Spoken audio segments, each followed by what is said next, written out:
recorded live at 4ZZZ Studios, Meanjin, Brisbane. On 102.1 FM. And broadcast across Australia on the Community Radio Network. You're listening to Z Games. Z Games brings you the best in gaming news, reviews, community and culture. Want to reach out? Share your hot take? Or do you just want to share your favourite game? Find us on socials at ZEDGamesAU.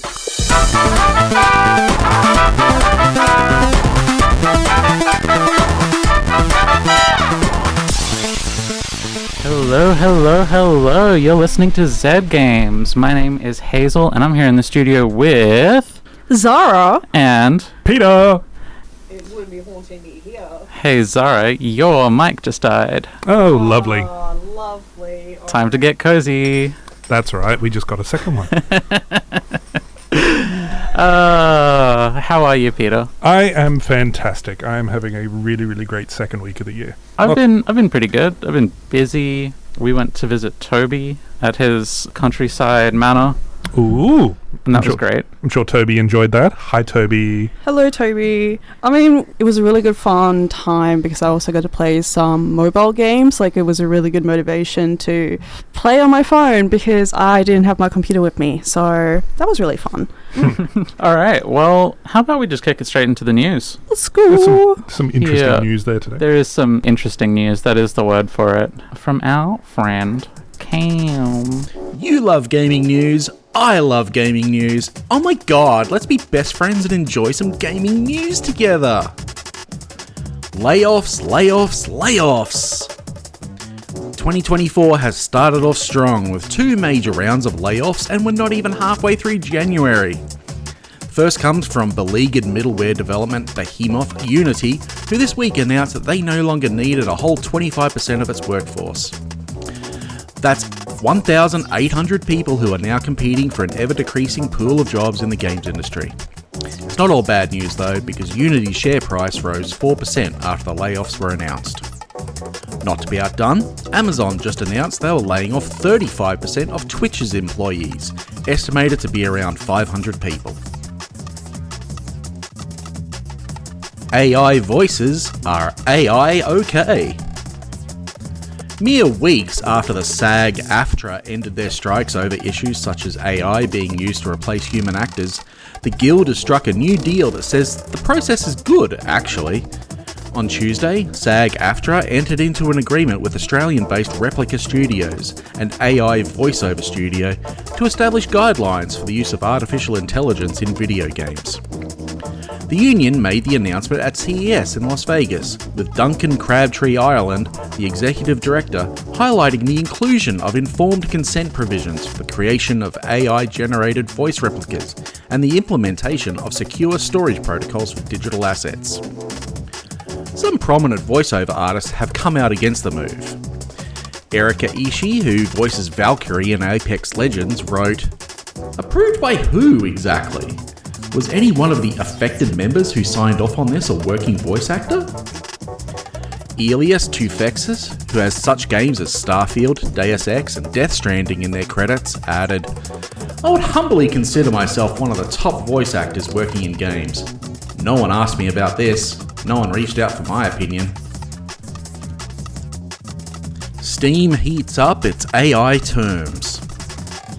Speaking of AI, this week Valve issued new guidelines for how they handle AI content in games released on Steam. From now on, developers will need to describe how they use AI in the development and execution of new releases.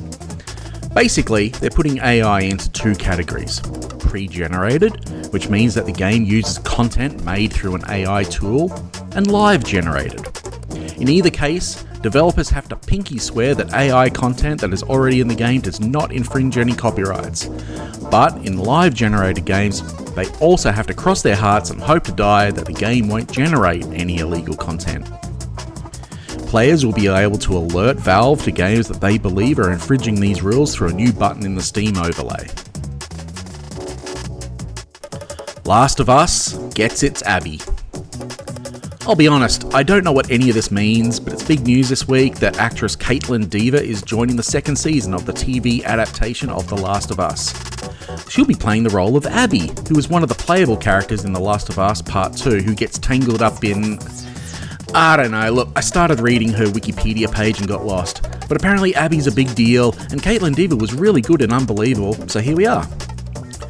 Series co-creators Craig Mazin and Neil Druckmann said that nothing matters more than talent, and we're thrilled to have an acclaimed performer like Caitlin join Pedro, Bella, and the rest of our family. New game releases! That horrible dry season where we're all forced to stop buying new games for a few weeks and go through our backlog is over. So now we can go back to buying games in a futile attempt to fill the empty space in our hearts. Here's some of the notable games coming out this week.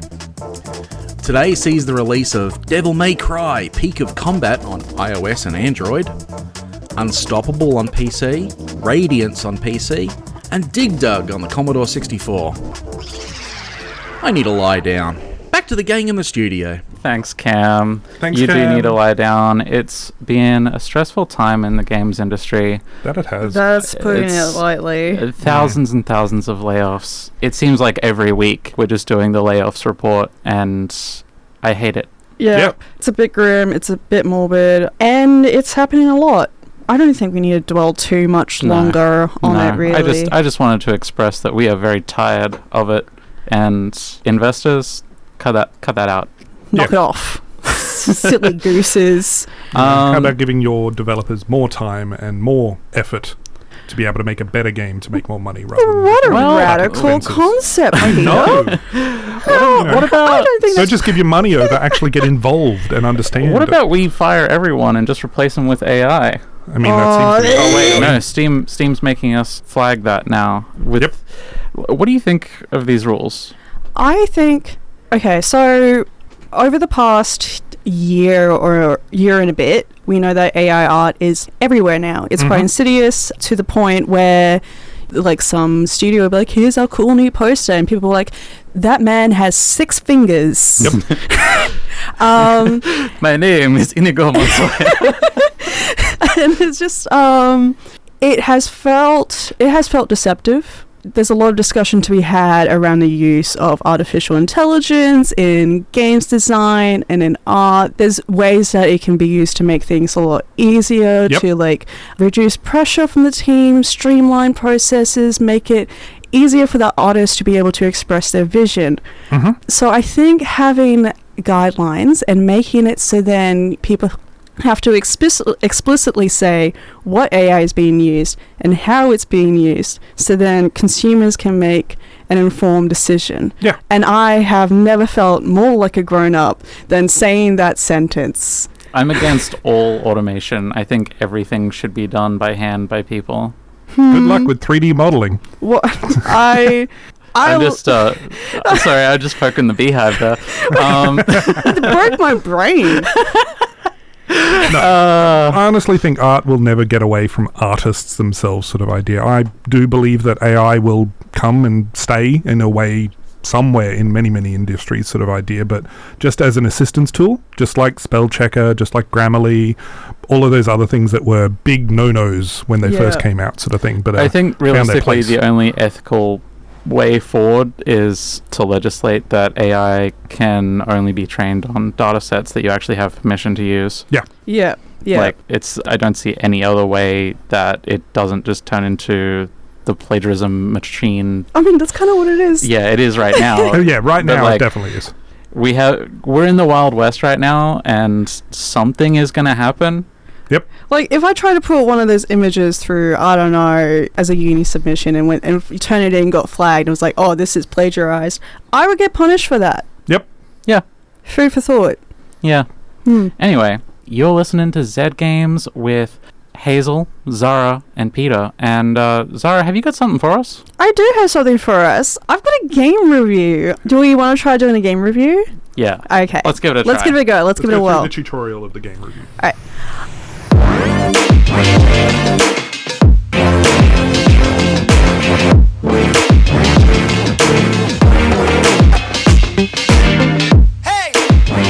So, I don't know what it is about games with sandboarding that also requires them to be extremely beautiful, zen-like, and super relaxing. but Alto's Odyssey manages to break the mold by nailing the beautiful part and throwing that zen-like super relaxing part out of the window. But I'm getting ahead of myself. Alto's Odyssey is an endless sandboarding mobile game where you control Alto, or one of their friends, navigating obstacles such as boulders, pots, and hot air balloons. It's all side-scrolling with a 2D art style utilising cohesive colour palettes to represent different biomes, weather events, and time of day. This is a standalone game based off of Alto's adventure, acting as a sort of follow-up, but it's not necessary to have played one to enjoy the other.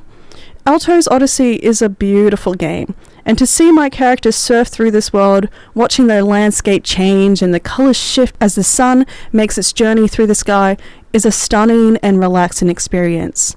Sometimes all you can see of your character is a silhouette against a darkening sky. Obstacles are also beautiful silhouettes against the sky.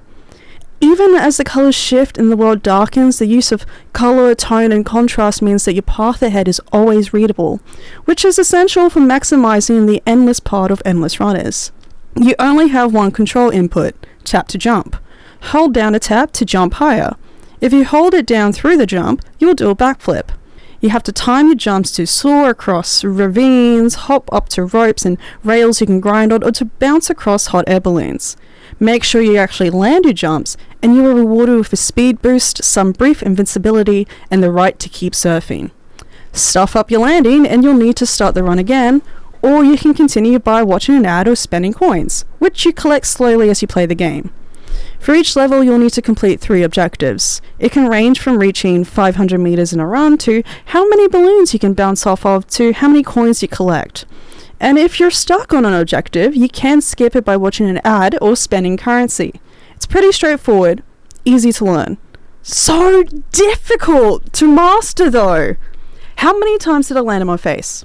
How many times did I misread a jump, try to zoom off the ramp, only to nosedive into the ravine while completely missing the hot air balloon that is right there? How many times did I run into a rock because I was admiring the sunset? But it does get easier as you learn to read the terrain. You learn to understand the signs without thinking, and then suddenly you're surfing. Really surfing. With your scarf flowing behind you and the dunes before you. And that is pretty zen-like. Alto's Odyssey is developed by Team Alto, published by Noodle Cake, and available for Android and iOS.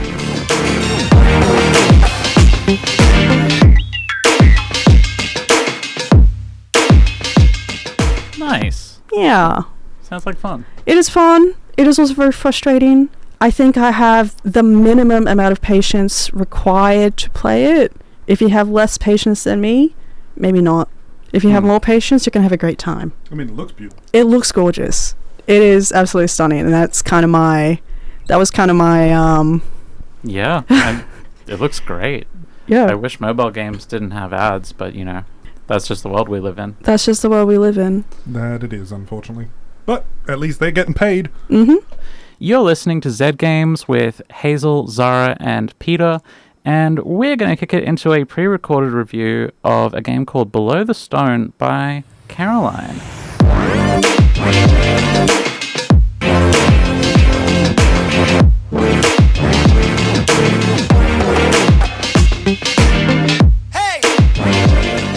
Below the Stone describes itself as a procedurally generated spelunking roguelike light with completely destructible grid-based levels. You're a dwarf, and you're digging in the mines to get ore and all that fun stuff that you find in mines. Mine ore to make new tools and armor, and come back with that new stuff to mine different stuff to make even more stuff, and so on. There's beasties in the mines too, so expect some combat with a few different sorts of weapons and a potion system. There's a bunch of different biomes with different enemies, quests to complete each time you go down to the mines, and you better complete them, or else you can't come back up. Since it's roguelike-ish, if you die, you lose everything, your inventory and whatever you had equipped, so the game encourages building up a hoard of items and materials for when you do die, so you don't have to start from scratch. This is done by unlocking vault space with the money you get from either completing quests or selling off your extra loot.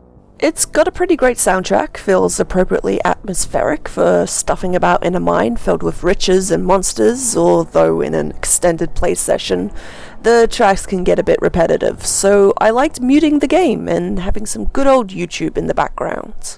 And now this is where I have to give the caveat that this is an early access game, and as much as I dig the concept, there is just not that much to the game at this point. There's only 2 levels to the mines, and at a certain point, I just hit a wall in regards to the progress I could make. Many of the items in the game have no use. There's no way to upgrade your character outside of forging new tools and armor with the next tiered ore, and at a certain point, after I was killed for the 4th time after getting caught on some terrain that I couldn't see since the grid style of the game was hiding it, I stopped playing until I had to write this review, so I did one more run and then it happened again. So, since it's going for nearly $30 dues on Steam, I'd say it shows promise, but let it cook. I'll be coming back to this one after a few more updates.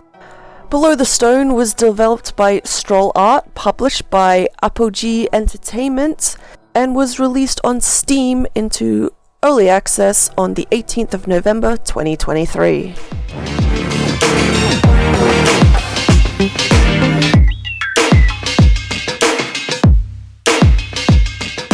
Thank you for that, Caroline. Below the Stone, a mining roguelike.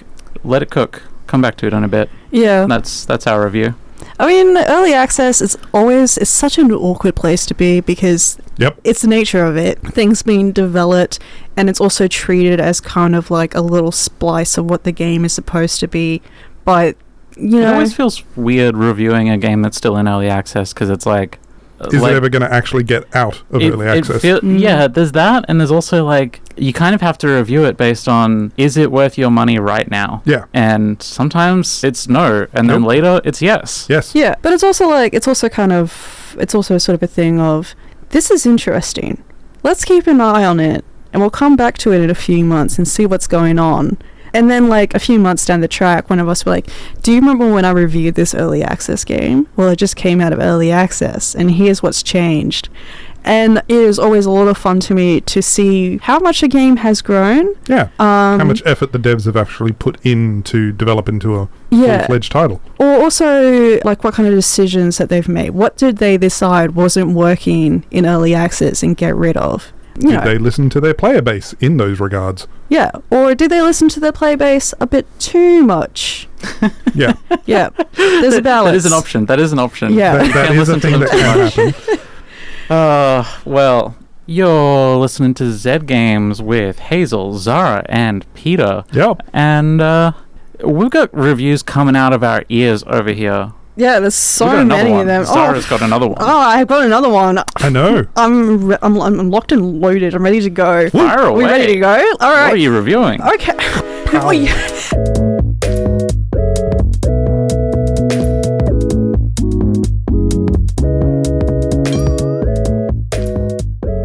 Have you ever wanted to throw some clay down and turn some pottery? Are you a pottery thrower and need a more casual, free, and less labor-intensive version of your hobby and/or job to relax? Have you never touched clay before, but you watch some TikToks about it and you want to recreate the experience of being an expert immediately? Yes. Are you just looking for a soothing, repetitive, but still has variety and challenges game that you can pick up on the bus home from work? Yes. Well, we're skipping pottery and moving on straight to Let's Create! Pottery 2! Oh. Pottery 2! It's quite simple. You need to create a pot. Depending on how you push and pull on the clay as it spins, you will carefully shape it until it's the form you want. Some forms will take a bit more time and a bit more finesse to achieve. Some forms are easy. And some are deceptively easy. Once it's shaped, you pop it in the kiln. You get a little cutscene where you get to watch your pot heat up and turn from soft clay to hard ceramic with the roasty toasty sound of flames. I don't think it's possible for it to explode or crack, so you don't have to worry. But if you prove me wrong, please tell me what kind of pot you tried to make. Of course, once it's been baked, it's time to paint it with glaze. You can apply colors and patterns, and although it's pretty simple in its application, basically stamping shapes to the pot, you can layer shapes, patterns, and colors in really interesting and varied ways. So although you start with a limited number of patterns and colors, what you do with it is up to your imagination. Voila! Your pot is done. If you did it for a quest, you get a reward. If you made the pot just for fun, you can auction it. But be careful. I spent 5 minutes on a design, and it did not get as much as the design I rushed, and my feelings did get a little hurt. But that's art, you know. Oh, man. And that's it, really. But it does it really well. The pots look great. It simplifies a lot of things so you can focus on shaping and smoothing the clay and applying the colors and patterns. You sell the pot, unlock more colors and patterns, and keep making pots. So do I recommend this game? I do. If you're the sort of person who loves those coloring in books, but hate how the app versions just fills in the colors rather than allow you to carefully color them in. It's a lot more engaging, and I feel it promotes more mindfulness, which I find more relaxing. And it's probably an example of a Zen art game being selected and executed with thought about the actual experience. And if you're an expert potter, this might still be appealing to you if you need the challenge of making pots removed. I think it would be an interesting way to test concepts before throwing down with the clay. But for me, it's enough to know that my pieces are making dozens of imaginary dollars.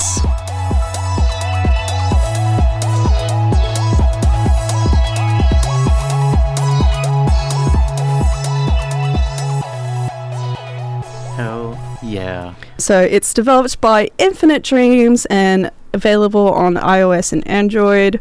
Once again, that is Let's Create with an exclamation mark Pottery 2.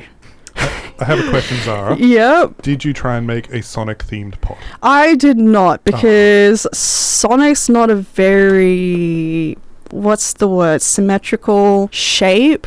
It's like A little red base, and then a little bit white, then blue. Oh. Then just a Sonic-themed one. Okay, I see. Right. This is a very elaborate concept, but I like it. No, I think I should give this a go now. I'm going to Peter do this showed me now. some screenshots while you were talking, and it looks beautiful. Yeah. Like the pots actually look really, really well done. Like, it's such a simple concept. You get some clay, you shape it, you paint it, and then you auction it off for imaginary dollars. And it's just very soothing, and it's so beautiful and satisfying to look at. Yeah. Is it realistic? No. No. But is it relaxing and fun, and did I enjoy it? Oh, okay. Okay. Yeah, Peter's showing me some of the potential that it has here. Yeah, I mean, there's one Are that you going looks to like a revisit daiquiri this one? sunrise. And I might need to revisit this. Okay. I will have more advanced pottery creations in the future. Definitely get some screenshots. I'd like to see some of these pot themes. I'll work on it. You're listening to Zed Games with Hazel, Zahra, and Peter. And we're coming up to the end of our time. I So, know. But I was thirsty for more Zed games. well, you can check us out on Spotify if you want to hear our podcast, or the Community Radio Plus app, which Yeah. is the best way to listen. That Which it is actually really the best way to listen. It really is. There's no ads. It's no ads. It's beautiful. awesome. It's pure Zed Games podcastiness. And we've got over 700 episodes. Not all of them are in the podcast. Sorry, I realized that was a little misleading as I started saying it. The last 100 or so are probably That's in a there. good couple of hours at least. Is it? Is it a couple of hours? No, it's definitely a good couple of hours. It's definitely at least a good couple of hours. Well, we'll be back next week with more games, more gaming news, more reviews. All that News, good stuff. reviews, And- gaminess, chat, talk. Hopefully no more layoffs. Word, speak, verbs. And with that, it's time for us to say goodnight, Good night. goodbye, Goodbye. and we love you, listeners. Love That we you. do. Play games, be happy. Play games, be happy. happy. Thanks for listening. Bye. Thanks for listening to Zed Games. If you'd like to listen to more, you can find us on the Community Radio Plus app. Or find us on socials at ZED Games AU. See you next time.